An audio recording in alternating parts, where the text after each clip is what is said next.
I've also been tempted to sign up for, they have catalogs like that, but for like Catholic churches.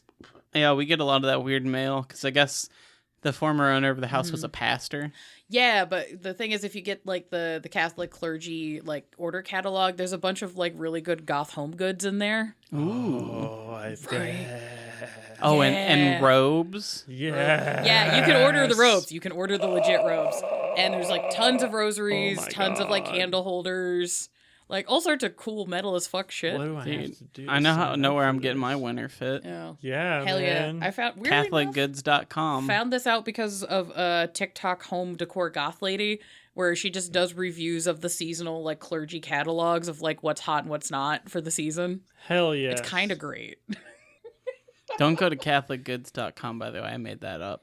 It's We don't- probably a website, but not one that I can... We haven't vetted it. Hold on, let me see. I don't mind ruining my search history. It's already fucked. I researched for this show. Yeah.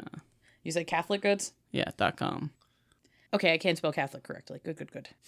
It's okay. It just goes to a navy blue and white thing that's got links that says Catholic religious gifts, Catholic gift store, Catholic store. Yeah, well, speaking of ruining your search history, hi, and welcome to Blankbodies, a Vampire the Masquerade V5 tabletop and horror podcast. I'm your host, Hunter, and as always, I'm joined by... I don't think that like searching us would put you on some sort of list, but I'm John. I know our research has definitely put me on a list. Okay, yeah, Oh. that's fair. The other day, I was just searching, like, the cost of blood per ounce because of a conversation we had. Yeah, unfortunately, due to LARP, I've spent an inordinate amount of time researching, and as in I've done this research before, forgot it, had to research again. The different strengths and bodily effects of various isotopes of radioactive materials. Good. Yeah, Good. that's fine. That's fine. That's fine. Anyways, I'm Sarah. Yeah. Look, I find the hobby of collecting uranium glass and other like irradiated home goods to be absolutely fascinating. It's neat. Apparently, the most radioactive thing you can usually buy secondhand are watches and clocks that have the radium paint. That makes Like sense. those ones are super radioactive. So usually people who get those put those clocks in a glass container inside of the glass curio cabinet because they're Cool. very spicy. That makes sense. Huh. Yeah, and it's just like, oh. It's like, Huh. you'd think the glass would be a problem. Like, the glass is like, I mean, don't eat off of it, because if you get, like, chips of it in you, then, like, that's a problem. But, like, Right. it's fine. Maybe don't sleep on it. And then the clocks, which a lot of them are alarm clocks. They would be just next to your bed or just making the Geiger counter go, and you're like, oh, That's not a happy clock. that clock is spicy. That's what it takes to wake me up in the morning. Before you go. To wake me up. So I'm not going to read the bad pun I wrote because I wrote it when I was very tired. We built this city. No, really, I spent a lot of time working on this, you guys. There we go. It's my dumb joke. We're talking about city building in World of Darkness and Vampire the Masquerade. Hell yeah. Woo! Game fundamentals. Boop, Doing boop, them. boop. Since cities are basically the lifeblood of vampire society and it's potentially a character into of itself in your chronicle, we figured we should talk about that. I like that. So, Yeah. woo! Yeah. Good times. So we're going to be covering info on the importance of cities in your story, info on how to build cities, research sources for real-life locations, cheap and or free map-making tools, and optional homesteading rules from the Chicago by Night book for the V5. Because there's two versions of Chicago by Night. Well, there's Chicago by Night 1 and then Chicago Night by 2 in Old World, and now there's Chicago by Night for V5. So Thanks. Chicago's an important city in World of Darkness. As a Midwesterner, I'm weirdly proud of that. Yeah. Because I love our East Coast brethren. They are good people, but god damn it. Chicago is an underutilized city, I feel like, in a lot of media. Mm-hmm. It's Crazy shit happens in Chicago. it is a fun and cool city. I love going. It's also the look of Gotham City. Mm-hmm. I found out by accident when I went and couldn't find parking, and then I found out they had closed large chunks of the city to film like extra shots for the Batman movies. Oh yeah, it wasn't like the Christopher Nolan Batman shot in Chicago mostly. Most of the exterior shots. Where then there's some other locations where they wanted specific buildings. I think in New York. Which is funny because Gotham is in New Jersey in DC Comics, but they made it look Interesting. like Chicago. I don't know. It's thoughts, things that happened. But yeah, so content warning is just normal World of Darkness stuff. This is also a relaxed fit episode, so you're gird your loins for other topics later, I suppose. You never know what we might get into. Probably corn. Stop it. That'll be later. That is a later problem. But yeah, most of our sources will be from the V5 core book and Chicago by Night. So, getting into it, as we like to start, and by we I mean me. What is a city? It's a human, or what is a city? A city is a human settlement of a notable size. And that's from the Penguin Dictionary of Human Geography. I almost said discography. It's from the Penguin's discography. I would love to get the playlist of music listened to by the Penguin as per Danny DeVito. I don't know. I feel like that could be either a lot of cool bops or a lot of just like very cursed clown. I don't like this. Yeah. Yeah. It's just a lot of like hurdy-gurdy like circus music, or he's got like the fattest like underground rap records because he just hangs out underneath all the clubs. Yes. So either he's on it, he's got the pulse of the city and the youth, or he is just absolutely just the worst. See, I feel like it'd be all show tunes. He's got a show tunes vibe in that movie. Oh yeah, no, there'll be some musicals in there. Like there will be a Phantom of the Opera mixed in. Absolutely. I was thinking something a little more jaunty than Phantom of the Opera. Like Xanadu. He's got a real top hat. I'm thinking like My Fair Lady or The Music Man. Oh, yeah. It's a lot of pinstripes. Mm-hmm. Yeah, I would see it. Got a lot of guys and dolls. Yeah, no, I could see that. But yeah, a city, if you couldn't understand my mush mouth, is a human settlement of notable size from the Penguin Dictionary of Human Geography. Yes, and there's also the slightly better, I thought, definition of a permanent and densely settled place with administratively defined boundaries whose members work primarily on non-agricultural tasks, from the Encyclopedia of the City.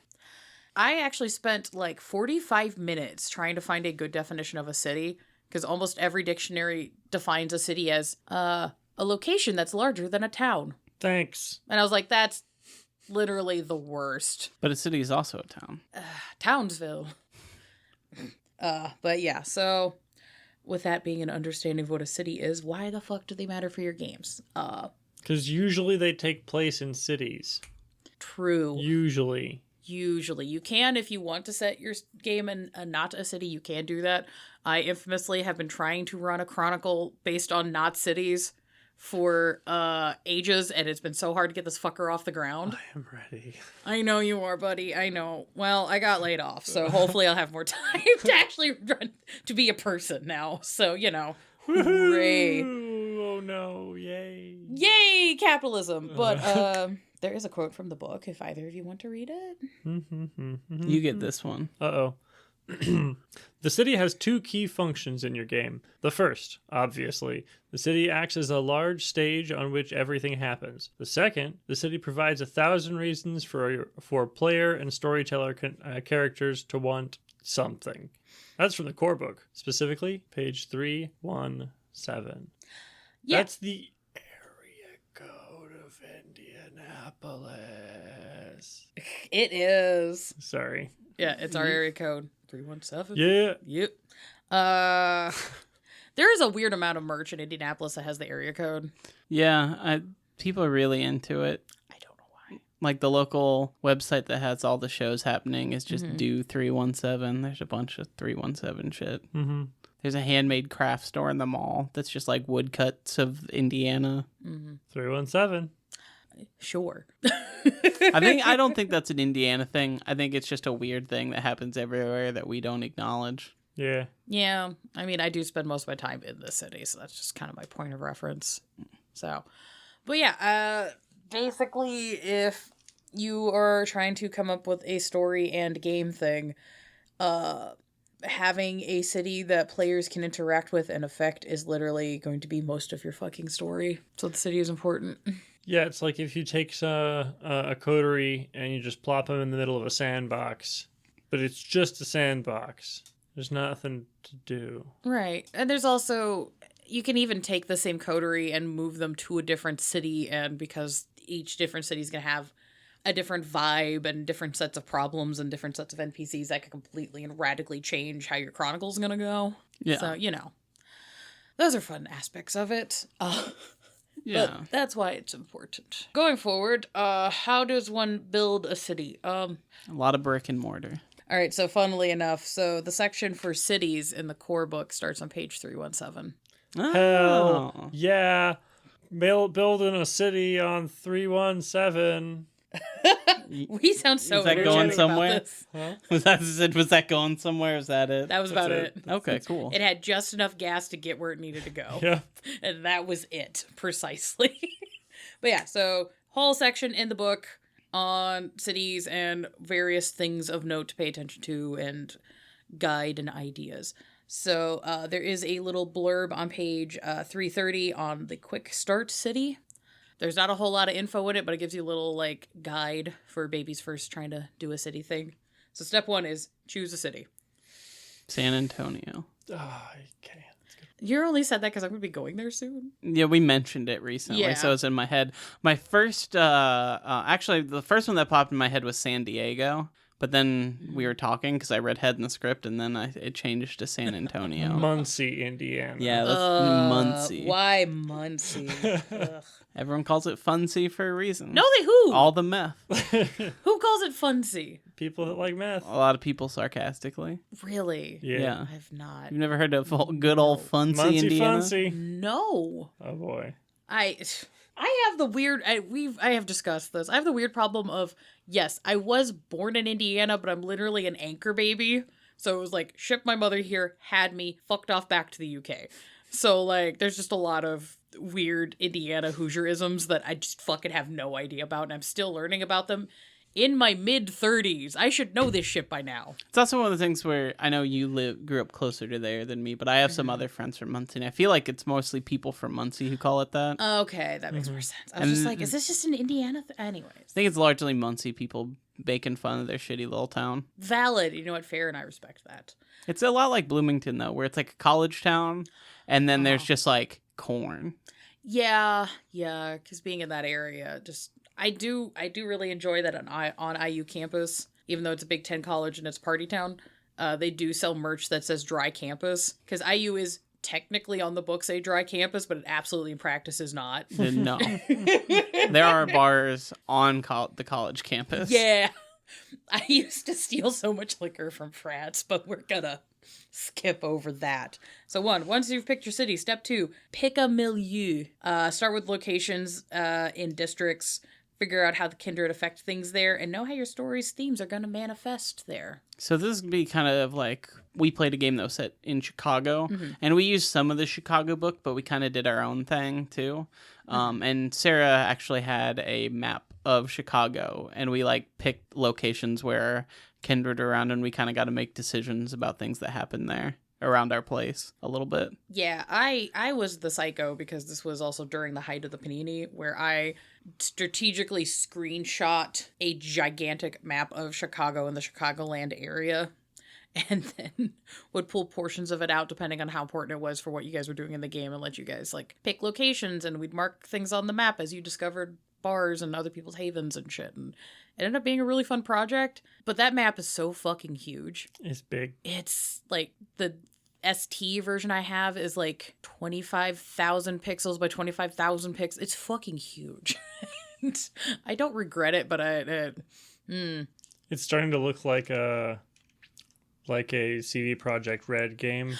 Yeah, with all the it really things is. all over the map. It really is. I even like went so far as to take a train map from the last time I went to Chicago and integrate parts of that map into the big map, and just it was its own secret like hidden layer. Oh god. Anyway, we're gonna ignore my projects. Moving on. Step 3: insert your chronicle. Oh. Step 4: meet the neighbors. Step 5: start the game.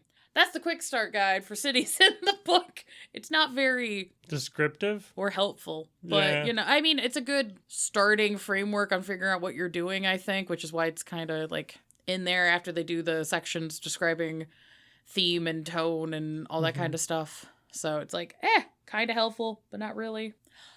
There is a selection from the Your City by Night that I thought was particularly actually helpful. I don't know if either of you want to read it or if you want me to. We both Shoot. read one. Ah, It's your turn. Oh my god, it's my turn. Oh, it's a big boy.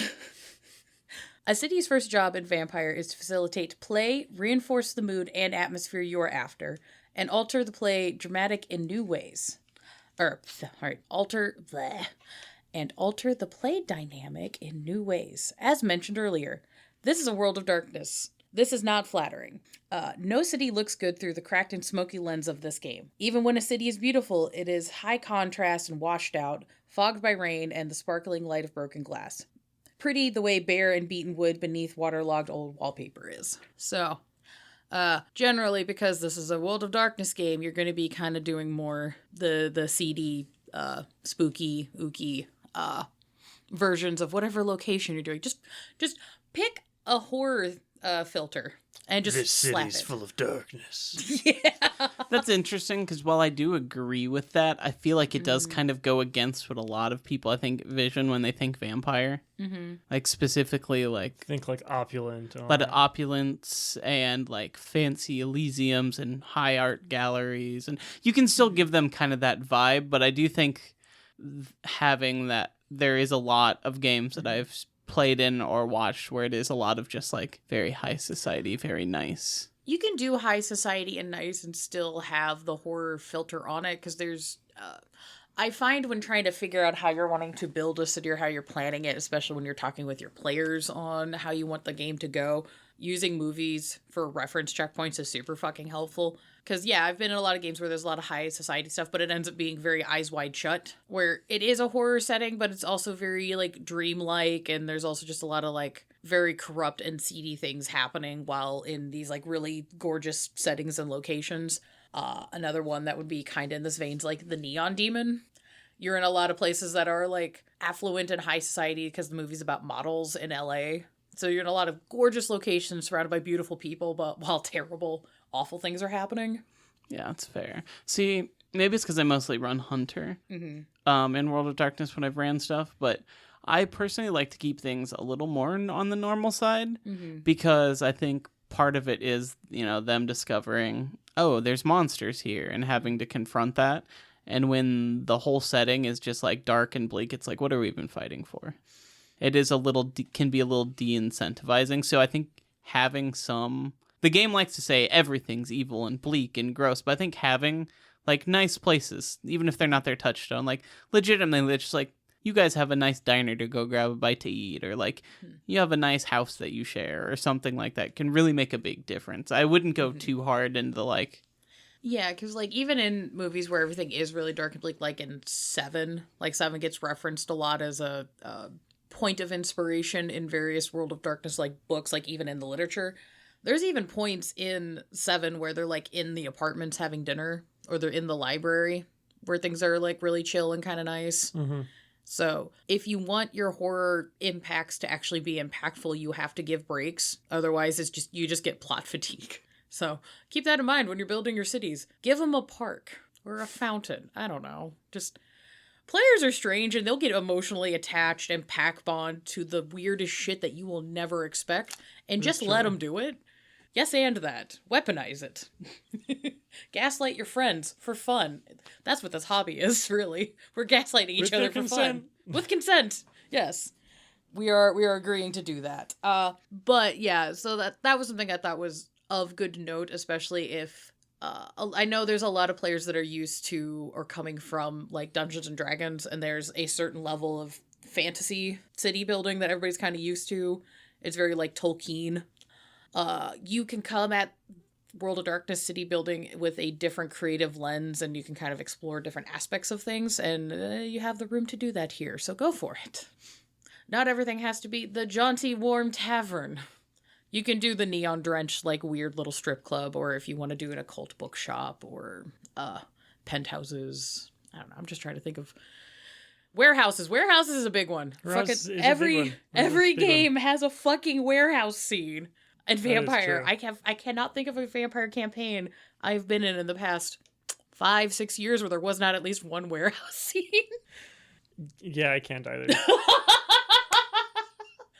Oh god, it's just it's the audio clip of Lady Gaga, but instead of nightclub, it's just warehouse, shot, another warehouse. which, yeah, does get into another section on the cities called atmosphere. So I got a quote if anybody wants to read. Yeah, I'll do this one. Yeah. What does your city feel like? This ties very closely to the question of what kind of chronicle you're running.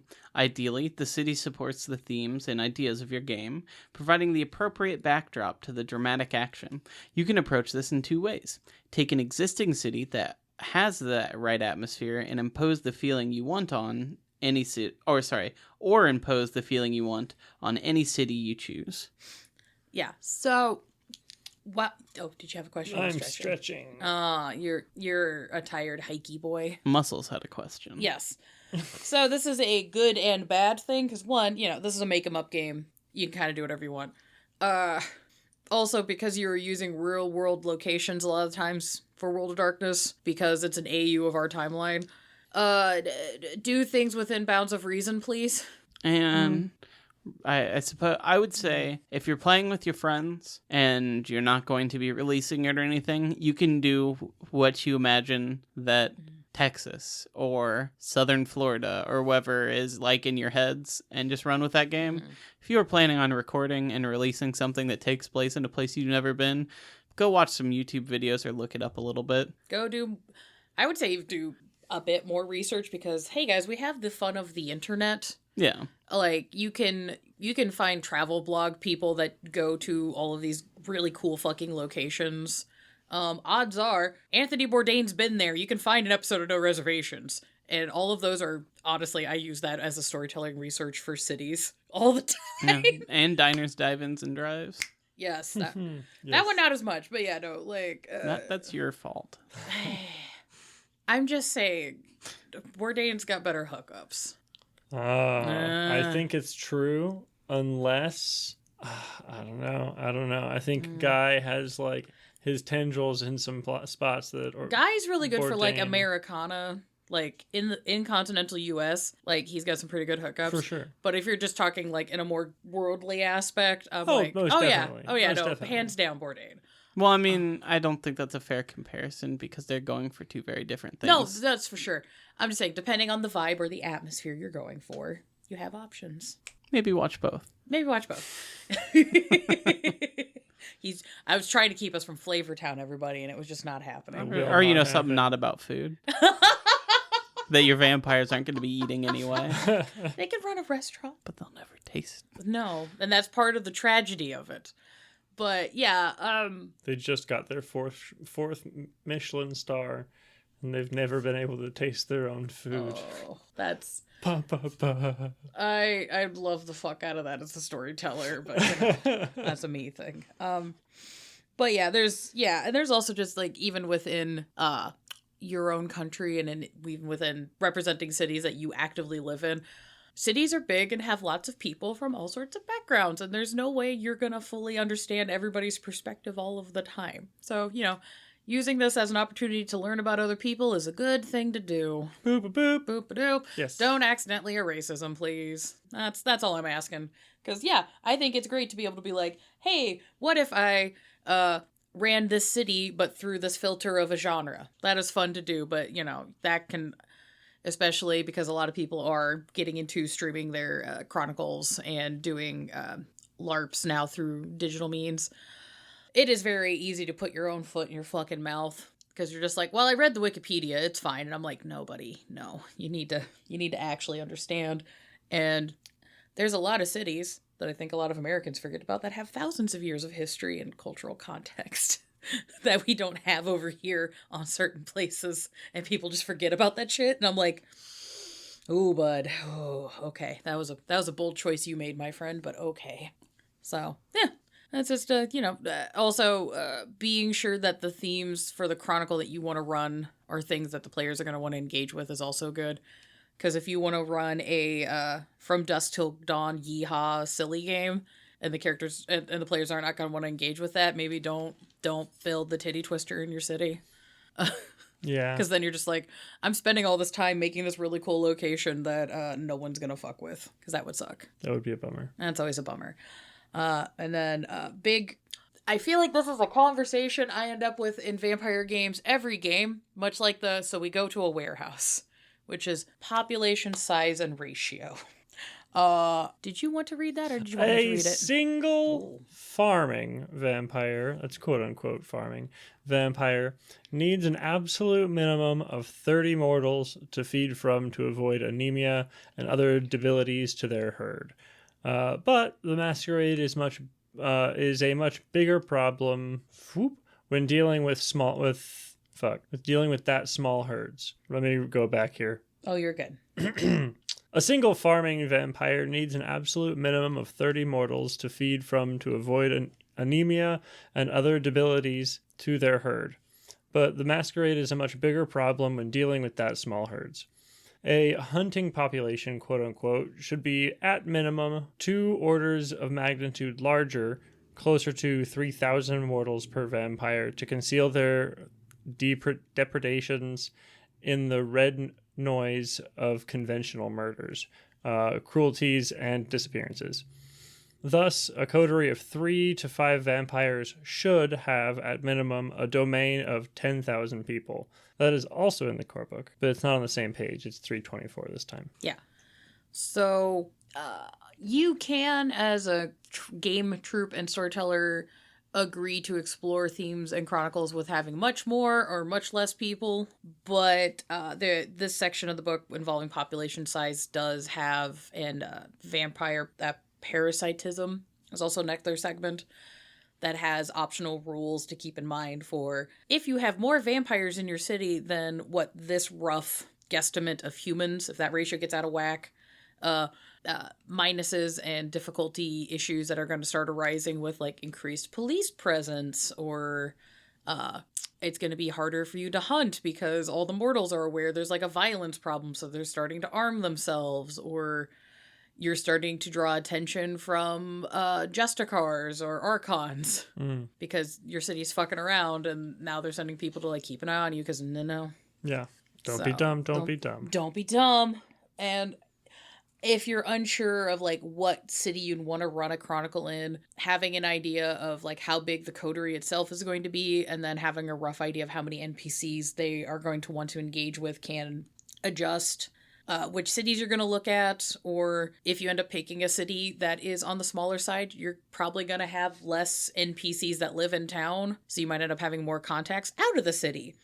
Or if you're in a really big city, you might have a never-ending stream of fucking NPCs you can just pull out of a goddamn hat. So, things to keep in mind when you're building, because if you're somebody that doesn't want to deal with a giant closet of NPCs, you might want to pick a smaller city. Yeah. Or build a smaller city. But if you're somebody that's like, I want to do all the voices, all the time, I have many hats, then yeah, go for New York. Fuck it. Like, right. just have never-ending a can line full of just NPCs. So...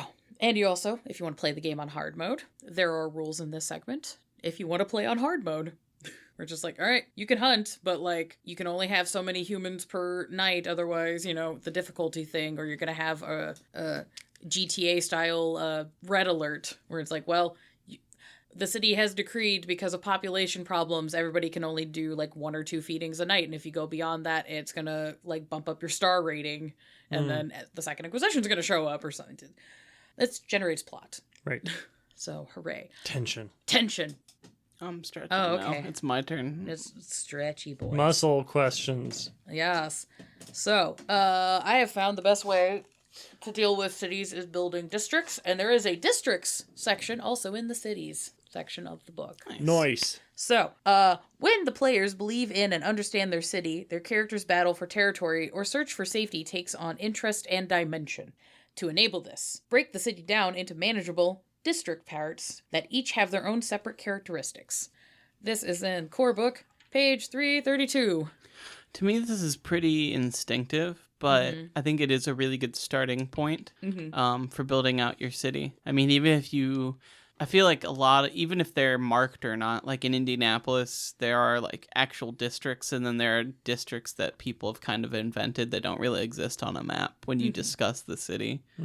And that's true in like Chicago. Like there's actually like a Chinatown. It's in lore, and it actually exists, where it's just like a huge Asian community, and they have a ton of restaurants. And Chinatown in Chicago fucking slaps. It's cool. It's super fucking cool. There's a bunch of like traditional architecture, a bunch of great restaurants. There's so many boba shops. And a cool park. But yeah, if you're picking a real location, step one would probably just go look up all these different districts. Yeah, there's like tons of tourist walking guide things. I've ended up, even for Chicago, and I feel bad I forgot to source this guy's name. There's a guy I found on TikTok that just does digital walking tours of Chicago constantly. So he does live feeds and then he posts clips of him just exploring the city and talk about like historical districts, like old music venues, museums, like cool festivals and events that are happening constantly. And I'm just like, this is such a good fucking resource. That's neat. I haven't seen him go to the Bean either, which is great because fuck going to that. I just don't like the Bean. But I do like that the artist hates when you call it the Bean. Yeah, so that's the best part. So you can call it the Bean. Mm-hmm. That's fine. Wait, yes. Was it actually called? Like I don't. It's like Dream Cloud or something stupid like that. I don't remember. I think the Bean's a better name. Well, it do be looking like a kidney bean. It is just a giant steel kidney bean. But yeah, it's good for your kidneys. Yeah, and it's also just a good way to keep from overwhelming the storyteller and the troop, where it's like, okay, cool. We can start our chronicle in just this one segment of the city, because in some recent experiences in playing a game set in New York City, I forget how fucking big it is.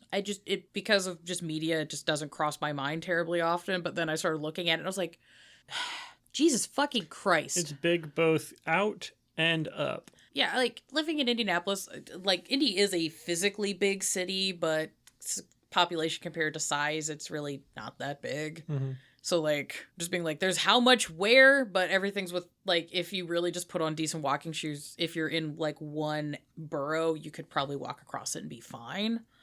But there's 5 of these fuckers, and all of them are dense as fuck, and everybody is spicy. Because they have things to do. Yep. So, yeah, being able to compartmentalize things so that you can understand and get attached to things is good, which leads to my favorite thing we've done in V5, which is the fucking homesteading system in Chicago by Night. It's cool. We used it a lot. It's super helpful.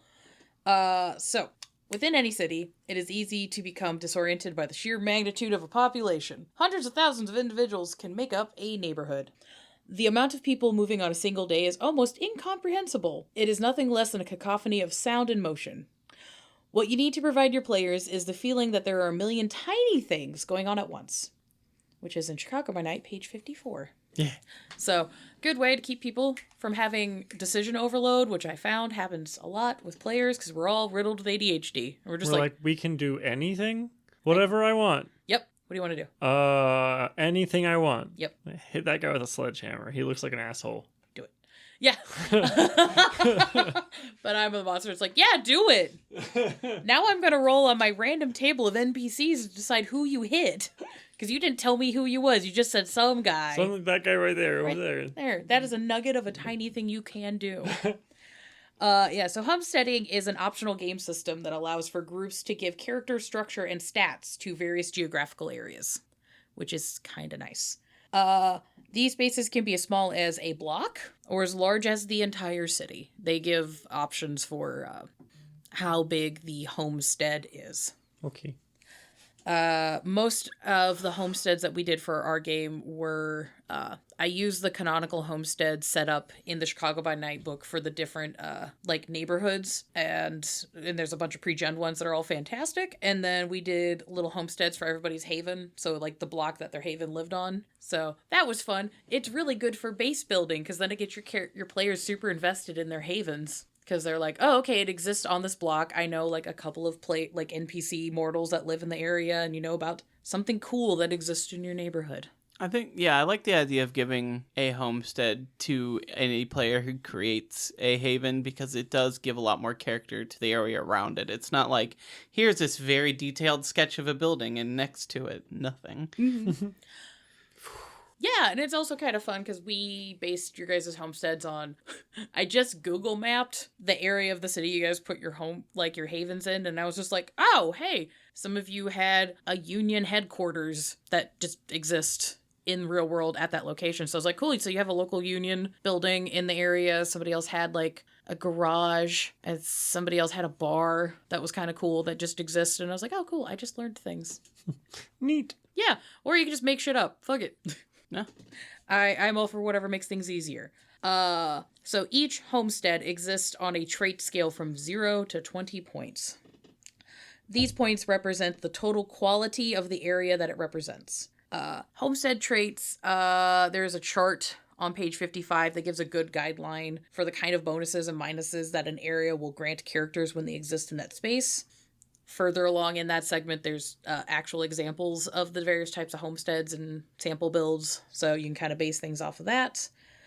And this will also give some information and examples for various like special locations or NPCs of note in the area. So you can build out like a couple of mortals that aren't touchstones, but they're just people in the area that you can be like, oh yeah, no, there's Kathy that works at the bodega. Oh, there's John that works at the bar. There's kid that busks on the corner. So just free and easy ways to build NPCs that the party can get attached to, and they can become touchstones later if you want. Or you can just make it a touchstone. That's fun. That nothing bad will come from that. He's been going by Wagon Wheel recently.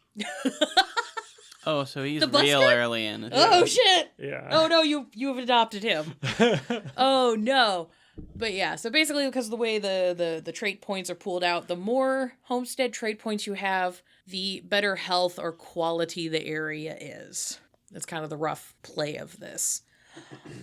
Each homestead point pool is based on 4 different aspects. Each aspect represents the character of the area on a scale from 0 to 5. So however you scale these 4 aspects, you add that all together. That's the homestead trait pool. Boop, boop. So the 4 aspects are affair, which is the financial health of the area. So that could just be businesses, buildings that are being up for rent. Does the homestead happen in a financial district? Is it in the hood? Is it in a factory area? Tons of options. Is it the pier? Mm. So does for financial health, does that count when you think of extra legal income? Yes, I would count that as that. You can discuss with the table what you guys count as the financial health or income, or how much money is getting moved in the area, or how much karma is. Because while an area might look really rough and sketch on the outside, if there's a lot of small businesses or underground things or a drug trade or what have you, you could argue that adds to the affair of the area, even though it doesn't look great to people from the suburbs. So you'd put like 20 of these points in that for the pier.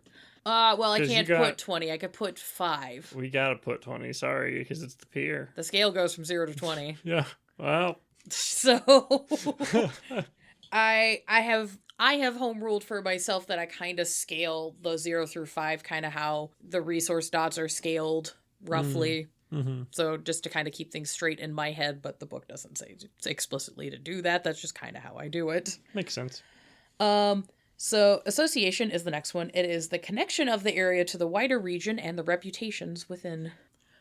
So is the area well connected are there bus routes? Is there trains? Is there walking paths? Is it easy to drive in and out of? And also, do people in the area think the place is cool? Does it have scooters? Mm-hmm. Are there scooters? Are there rent-a-bikes? They have those pedal bars. Mm-hmm. I hate those so fucking much. Yeah. I fucking hate those. Yeah, they're terrible.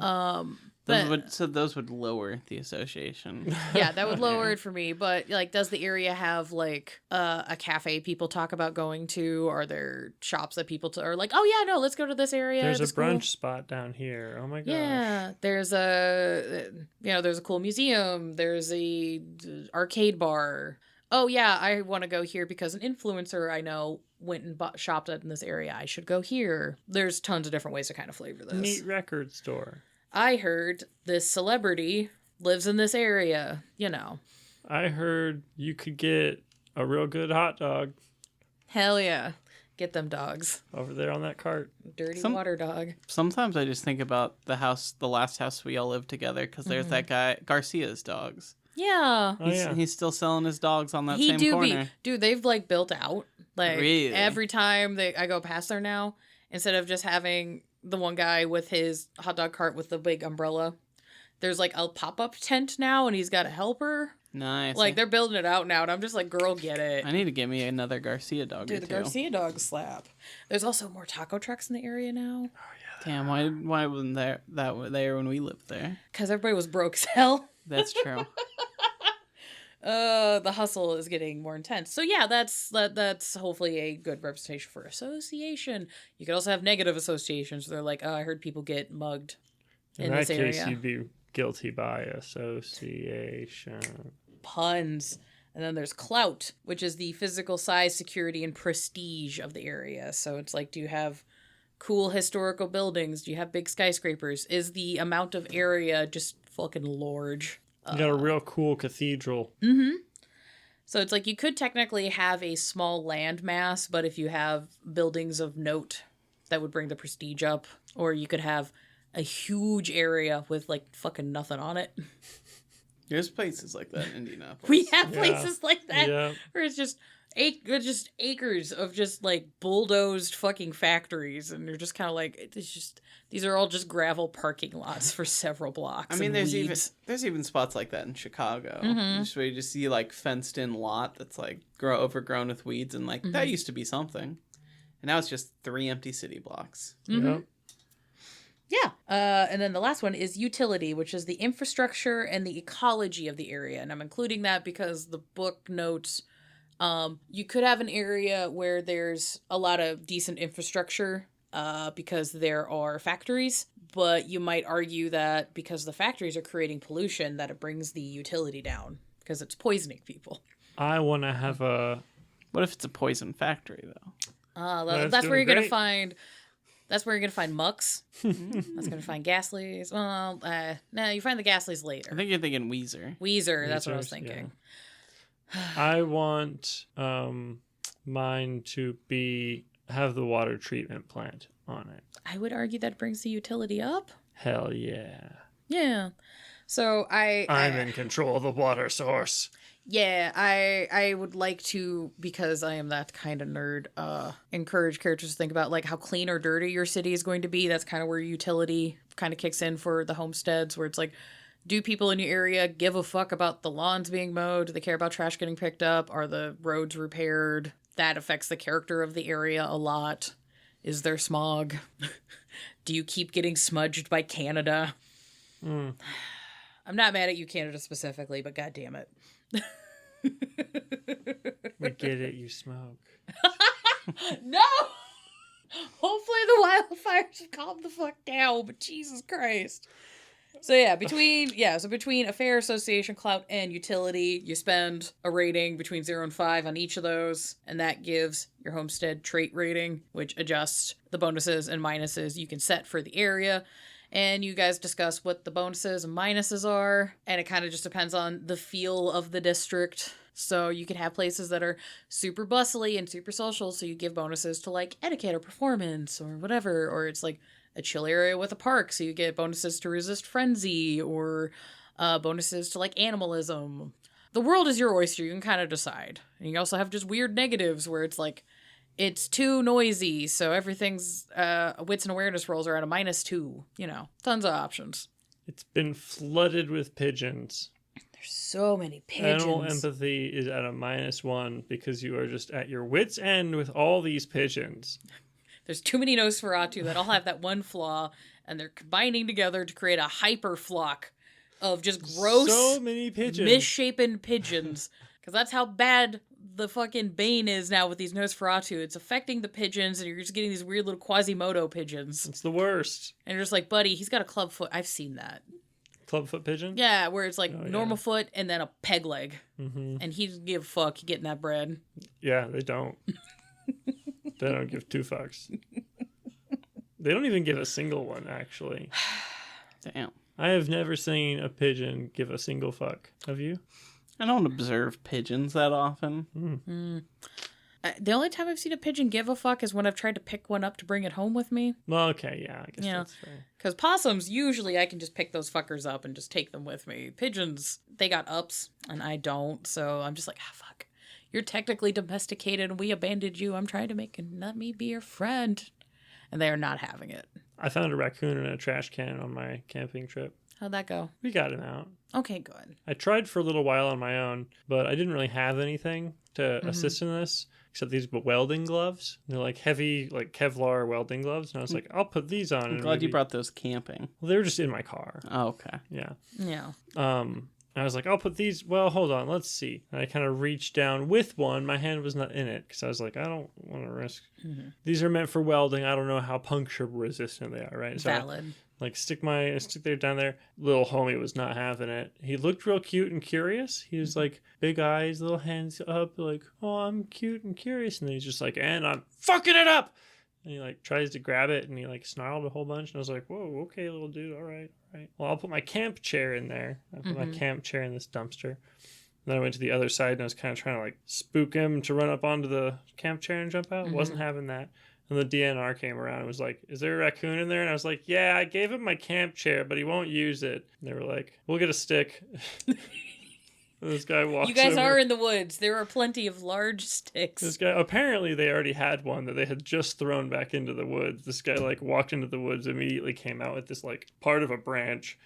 He comes over and he opens up the trash can. He puts it in there and he goes, you can just take your camp chair. And I was like, cool. I took my chair. We all backed up and the little guy just right up this log, jumped off and ran into the woods. It's pretty cute.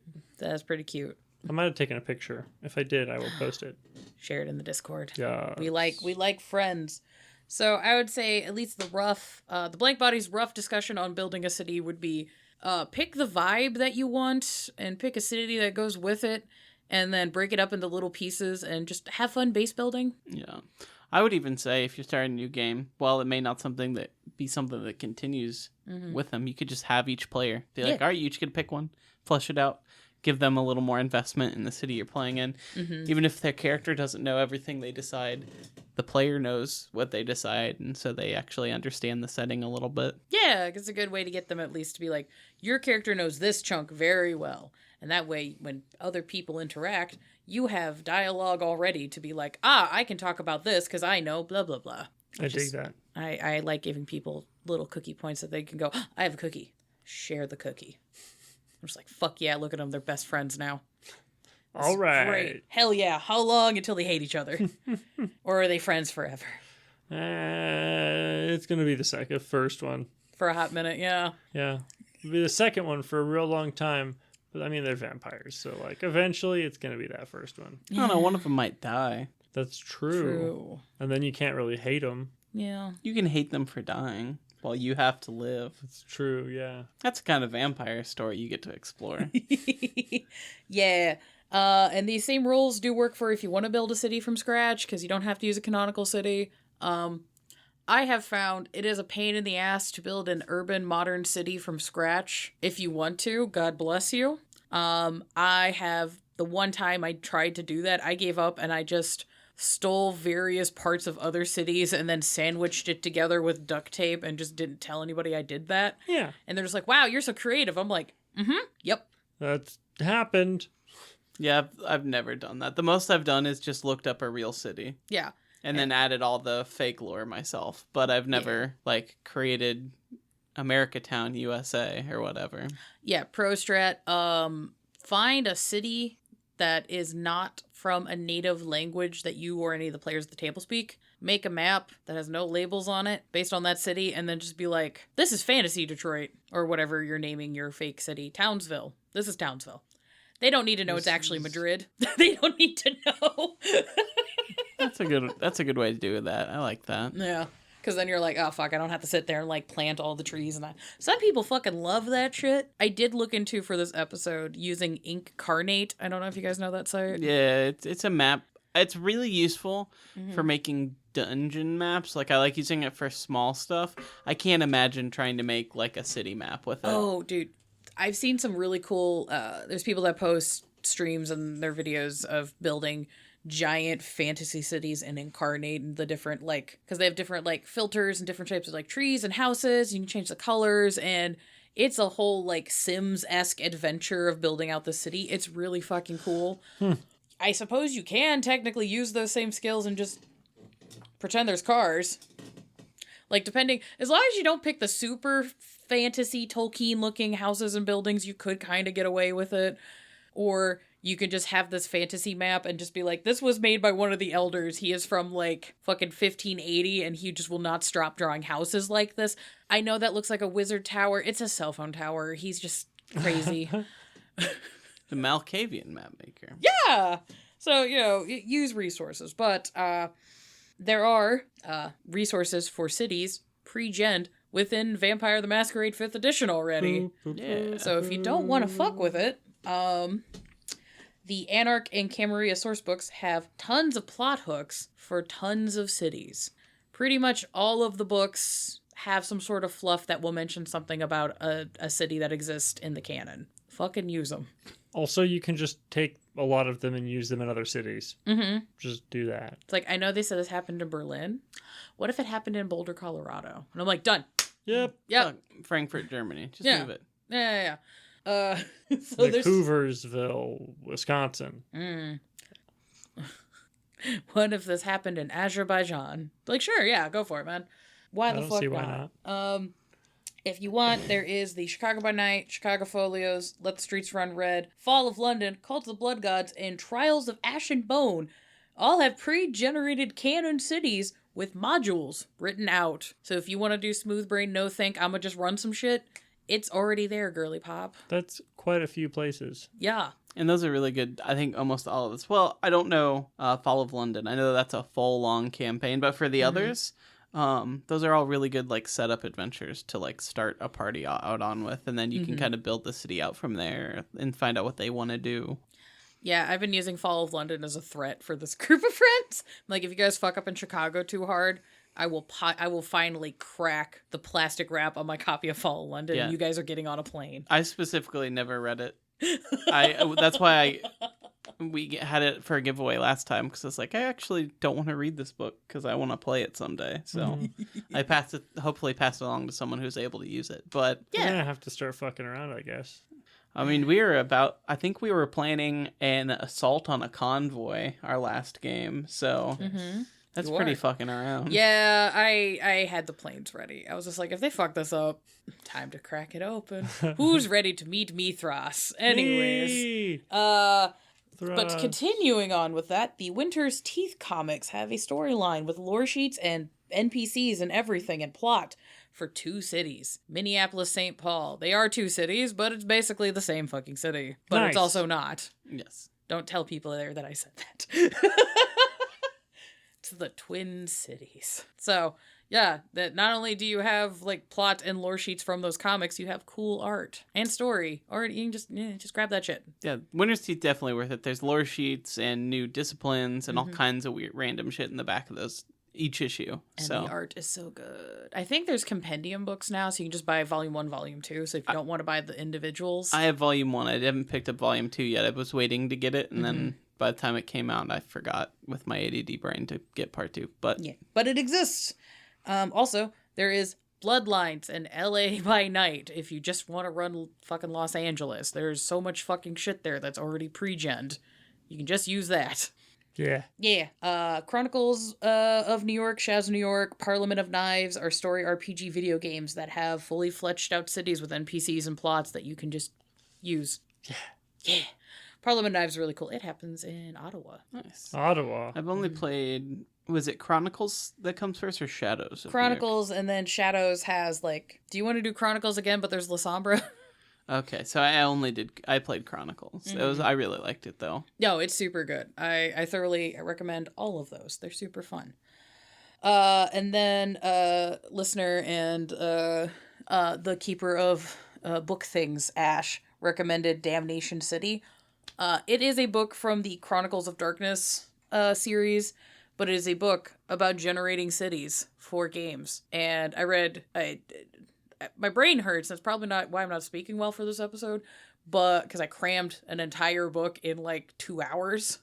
But there's a bunch of really good info on fleshing out a city, like particularly a modern urban night city, with tons of references to films, references to book. Like they pulled up Devil in the White City by Eric Larson as a source, which I was just like, Devil in the White City is a great source book if you want to get the vibe of building atmosphere for a city. It's great. But yeah, Damnation City has a lot of good options for putting bonuses and minuses and building up districts and having options for people to get things from certain sites and locations, and a lot of it dovetails really nicely with the homesteading system. So if you're trying to do a homesteading and you're confused on like good ideas to throw in for players, if you get a copy of Damnation City, there's a bunch of shit in there to help with that. Super fucking recommend that book. So thank you, Ash, for pointing it out. But you also hurt my brain. So hooray! And cycling back with map making, because I am a monster that enjoys maps and giving players things. I'm a map. You're the map. Skip or no skipping? Oh, fuck. Oh, all right. That's easy to do. Peace. He's a little knackered. Yeah. But to avoid people doing the psychotic thing I did of screenshotting Google Maps repeatedly, I found a website. It is called Snazzy Maps. Ooh, snazzy. It is a website that allows you to generate maps based on various cities all across the globe. It is powered through Google Maps, so you're going to actually get actual, like, correct locations for roads and buildings and all that kind of shit. But it lets you pick various styles and like textures and whether or not the maps have labels or no labels and da-da-da-da. And you can pick colors and all sorts of crazy shit. And you can choose where in the world and zoom in and zoom out. And then you can download the image, and now you have a map. That's awesome. Cool. So if you are in a pinch, I very quickly clicked through thing, and you can have a city map done and ready to go in like a minute. Nice. And it's all using open licensings through the Creative Commons, so it is free to use. So if you are running a live play stream and you want to like have a slide title to show maps of various locations in your city, this is free. If you just want to give your players a cool thing so they can like pin it up on the wall and then write their locations and things on the city while they're playing their game to build things up, this is free and you can print it wherever. So hooray. Boom. Boom. Props. Props. I fucking love a prop. Props are good shit. Props are great. Scares the shit out of people sometimes. You just hand them something. They're Yeah. like, I didn't expect to be handed things. Hold on. Yeah. Just giving somebody a scroll in the middle of the game. There's a lot of shit from like D&D city building I have found you could just kind of plop over. Especially if you're talking to somebody old. Yeah. Oh no. But yeah, I found in trying to research and write this episode a lot. I read a bunch of walkthroughs. I read everything about city building, and for V5 I watched a bunch of fucking tutorials on city building for urban environments, and yeah, it's a lot of it kind of repeated itself, so I didn't feel the need to get super involved. It's just kind of like, yeah, does everybody agree kind of vibes and themes, and pick a location, do your research, don't be a dick, especially because they're real world locations. Especially because some cities are extraordinarily spicy. Yeah. Yeah. Like, I also like the advice of, like, think about a movie. Mm-hmm. If you want to be like, you know, Tim Burton's Batman, Gotham City, that's the place. Yeah. Then, you know, you can make sure to flavor your city that way. That's just good advice. Yeah. Like, that's a good, kind of good. Also, like, there's comics that, you know, have, like, Sin City, I think is, like, another fun comic to, like, pull ideas from. I really like From Hell by Alan Moore for, like, really getting into the vibe and intensity of, like, how a city can affect the plot and all that kind of stuff. But that's a thick read, so if you don't want to spend that kind of time, I don't blame you. It is a lot.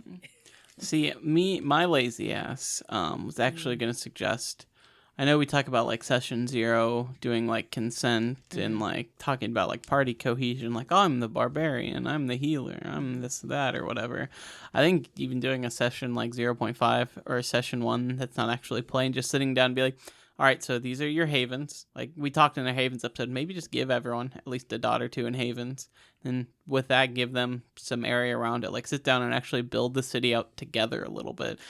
Yeah. I think that would be really great for everyone as a way to come together, make your game. Like you can sit down, like go to Snazzy Maps, get a map of your city and be like, all right, well, you have your haven's here, so you circle an area and be like, you get to tell me about this area and you get to tell me about what's going on here. And you can leave plenty of space as an ST to do whatever the fuck you want, and you can fill in all the gaps of the information they don't give you. But like just giving your players that little bit of like, let's do this. Oh yeah. Another resource I forgot to mention on the script, but I enjoy Not Just Bikes. does a lot of really good little video essays about like urban infrastructure and planning. So if you just kind of want to get a understanding on various ways the city can just like physically move about, that's a good one. But so depending on what kind of city your players want, that might be a good resource. Being like, hey, we live in a place where everything is car centric, and now we're in a city where there's like a bunch of subways and buses. Here's this. But to yes and what Hunter was saying, yeah, part of building a relationship map, especially for people that invested in Haven dots or they have resource or influence dots enough to just be like, yeah, you have a 2-dot Haven with that, whatever. That would be a fun time to do, like, hey, if you want to do base building while we're all hanging out and we can all like work together to spitball ideas.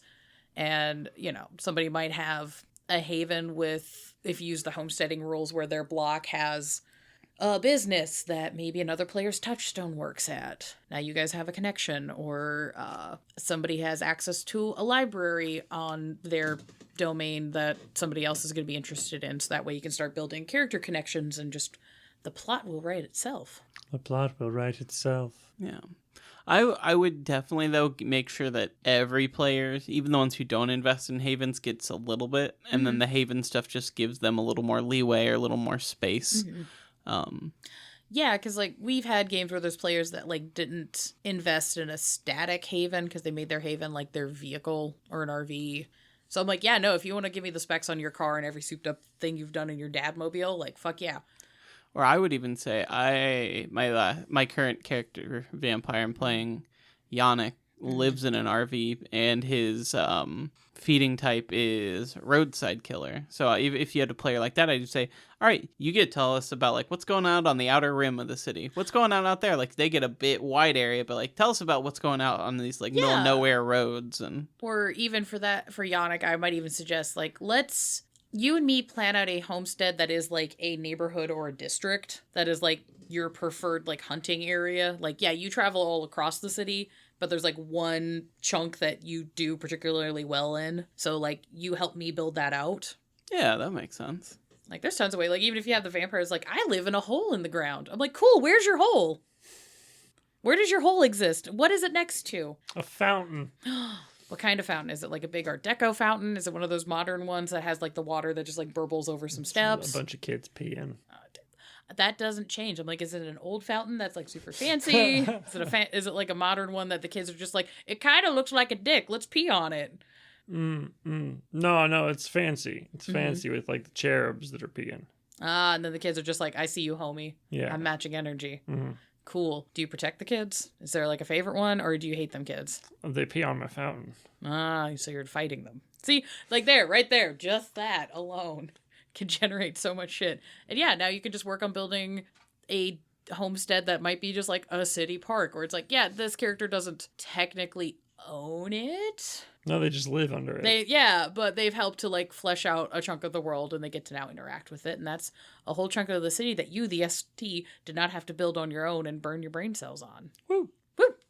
Things that make things easier for your storytellers so they can hurt you emotionally. Woo! Woo! Yes. So that's my Quip Capsule city building episode. Very good. I tried. It was a lot of reading books and all of the books saying the same 4 things over and over and over again. So I just decided to make you guys skip the 6 hours of reading I did yesterday. I appreciate that. Yay. I don't have to get educated. Now I can think about how I want to turn Versailles, Indiana into a vampire city. I'm down. So I think their population is small enough that they are not technically a city. It's over 30 people. Yeah, I think you just have a very small population of kindred. Yeah, like very one small. or two. Yeah. I did propose with Hunter, do we want to do an episode where we build out a little bit of a city? I mean, I'm into building cities. We built a city. It will exist on our itch at some point. I-O. Yes. So, tune in next week for the citizens of Townsville. Exciting adventure of the Powerpuff Girls? The blank body? The blank. Oh God, I just realized Hunter's kind of blonde. I'm a redhead and you have like dark brown hair. Oh my God. I'm sassy. Hunter being Bubbles makes so much sense though. It really does. I'm the prettiest girl at the ball. Mm-hmm. That's a damn nice kitty. Oh, wait, that's the wrong Bubbles. I mean, it's kind of the same energy, though. Similar it really energy. is. Similar energy. I'm so upset. I did this to me, though, which is the worst part. You think Bubbles from Powerpuff Girls likes Rush? I could see it. I could see Bubbles getting white girl wasted and just screaming Rush lyrics. Anyways, thanks Paralyze for the music. You're good people. They exist on the Bandcamp. I guess we still technically exist on Twitter. We're not calling it what Elon wants, because fuck him. Twixter. I'd go for a Twix bar, though. Honestly? That would be good. That would be better than Twitter. Yeah. But we're still there. I do post about our new episodes there with less enthusiasm, but it does happen. Mm-hmm. I did also get us a Blue Sky at Blankbodies. I'm trying to figure out Blue Sky. How's it going? It might not be the social media site for me, or I may not be using it right. Who knows? Who knows? We're learning. We are building this city. We're going to do our best. I mean, we might also just watch it burn Yes. to the ground. Much like Twitter. We do exist on Instagram at BlankBodiesPod. We do have a Tumblr at BlankBodiesPod. We also have a TikTok at BlankBodiesPodcast. I'm trying to get better about doing interactions. Currently, I've just been VTM shitposting on Twitter with the cap cut edits. It's been fun. I enjoy it. I was about to ask, you having a good time? Yeah, no, I am. It's great. I enjoy memeing with the kids. So that's going on. We also have a Patreon, which, oh god, we love you all, but god fucking damn it. Yeah, it happened. It happened. Y'all So, are mad. I have to say, I believe 12 of our listeners pooled their money to buy a one-time purchase of the fucking corn tub tier. So it's happening, guys.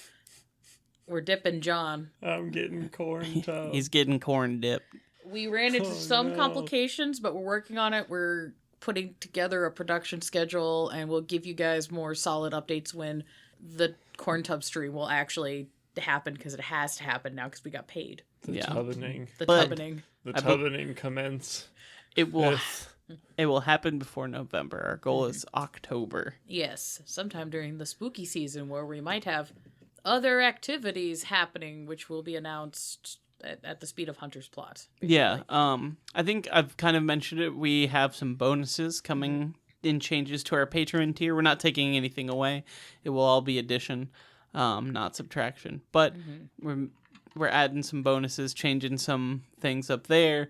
I've hinted enough, I think, that I can say that we are going to be doing a giveaway again for Halloween, that we've been getting our goodies ready. Us give things away for spooky season. Yeah. It That's is exactly. It is as John Carpenter demanded. I like it. Yeah. So it's going to be a big October for us. It's gonna be a big Thoughttober. I don't know. Croctober. We're not doing Croctober. Good. We're okay. kind of gonna put him in a big crock. I guess we are corn. putting him in a big crock. Yeah, that's true. I'm gonna be crocked. You are getting crocked, my guy. I'm That's getting fine. corn crocked. If you wish to participate in the community to help to continue facilitating us crocking his corn, and you don't care. I don't like that. Ew. We have various Patreon tiers. We are trying to we're trying. Apparently, you guys believe in us enough that we're trying to push the show into being more of even more of a thing for you to believe in. You did the fairy claps, and now we are full of that Riz, and we think we can do stuff. So we have various tiers starting at $5. If got 10, 50, 25, some of them give you the poll voting to help us choose on how we're running the show. Some of them come with me doing a character sketch for you. And some of them come with other stuff. You get cool Discord little tier things and access to Patreon tier chats, which, again, we also use to directly ask for help for the show. So, if you want to be part of the project, Get on in here. do the thing. We appreciate and love your faces. Join Yeah. us. And we do have they took it away from us. We can't have goals on Patreon anymore, but we still So have fucking stupid. goals in our heart. And if we can get to $500 regularly a month, we're going to make this a full-time show. Full-time as in new episode every single week. And I am begrudgingly tacking on the incentive bonus of if we get to 500 a month, I will do the fucking milk episode. Milk episode. God damn it. I will say, yes, we did get to the corn dub tier, but because it's a one-time, it's not going to count as that 500. We are doing a lot of episodes because of it extra, but we're not going to go to that regular until we get to 500 as a normal all the time thing. Yeah, the corn tub was a one-time haha. We did not think you fuckers would do it, but you did. I'm glad that you guys discovered the power of communism and weaponized it against us. Thank you. See, anybody who says communism can never work, you just point them right over We're here. gonna have a wet goth boy in a fishnet shirt, just eating corn and regretting life. I love corn. This is gonna be awful.